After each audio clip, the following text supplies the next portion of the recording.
राम नारायण राम या पृथ्वीवर माणसाला जे काही मिळालं आहे ते सर्व अंतराळ, आकाश आणि प्रकृतीपासूनच मिळालं आहे। त्याचं स्वतःचं काहीही नाही। पृथ्वी आमची माता आहे आणि सूर्य आमचा पिता आहे, जो आपल्याला शक्ती आणि ऊर्जा देतो। प्रकृतीने आपल्याला सर्व काही दिलं आहे, पण प्रकृती तुम्हाला काहीतरी परत मागत आहे का? सूर्य, चंद्र, आकाश, सर्व ग्रह आणि नक्षत्रांपासून आपल्याला जे काही मिळालं आहे ते तुम्हाला परत मागतात का? किंवा ते आपल्यावर कृपेस दाखवतात का? आम्ही तुम्हाला सर्व काही दिलं आहे, मग माणूस दुसऱ्याच्या पुढे का अनावश्यक कृपा दाखवतो? त्याचं स्वतःचं काही आहे का जे तो कृपा दाखवतो? माणसाचं हे वागणंच एकमेकांमध्ये भेदभाव निर्माण करतं, ते सर्वांना एकमेकांपासून वेगळं करतं। आपल्याला आकाश, प्रकृती आणि या सर्वांपासून शिकण्याची आवश्यकता आहे। सूर्य कधीही असं म्हणत नाही, मी माझं प्रकाश हे फक्त या जातीतल्या लोकांना देईन किंवा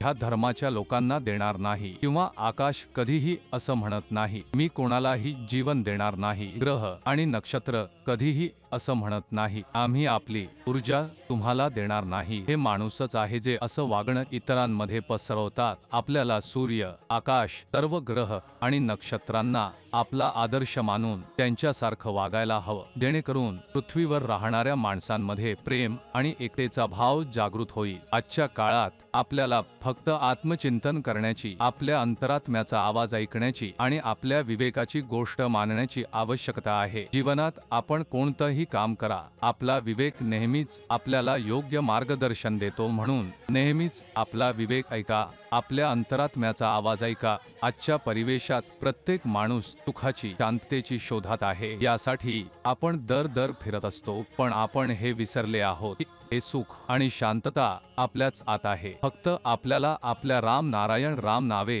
कनेक्ट होण्याची आवश्यकता आहे। मग तुम्ही पहा तुमच्या जीवनात कसं सुखाचा अनुभव होईल।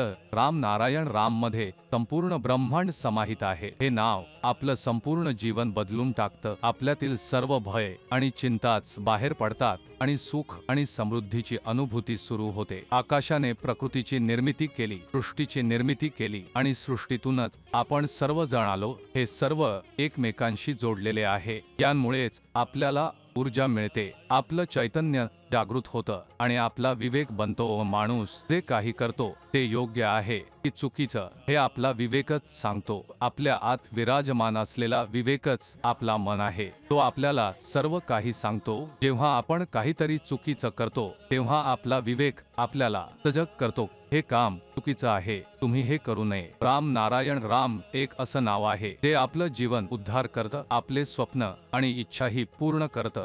हे आपल्याला आपल्या अंतरात्म्याशी समोर करतं। या नावात ती शक्ती आहे जी संपूर्ण सृष्टीला आपल्या आत सामावून घेत आहे। हे जपल्यावर आपल्याला आपला आत्मसाक्षात्कार होतो। जगात कित्येक असे लोक आहेत ज्यांनी राम नारायण रामाशी जोडून फक्त आपलंच नाही तर समाजातले इतर लोकांचंही कल्याण केलं आहे। राम नारायण रामाशी जोडून सर्वांच्या जीवनाला एक नवीन दृष्टिकोन मिळतो आणि हाच नवीन दृष्टिकोन आपल्याला नवीन ऊर्जा देतो आणि जीवनाला यशस्वी बनवतो। राम नारायण राम आपल्याला कायमच ही शिकवण देतो, आपली विचारसरणी नेहमी सकारात्मक ठेवा, जीवनात नेहमी चांगले कार्य करा आणि शक्यतो लोकांचे भले करा। राम नारायण रामद्वारे समाजात पसरलेली नकारात्मक ऊर्जा कायची समाप्त करण्याचा प्रयत्न केला जातो, त्यामुळे समाजात अंधकार दूर होऊ शकेल आणि जागरूकतेचा प्रकाश पसरू शकेल। राम नारायण रामाशी जोडून लोकांचे जीवन यशस्वी होत आहे आणि ते सतत यशाच्या मार्गावर प्रगती करत आहे।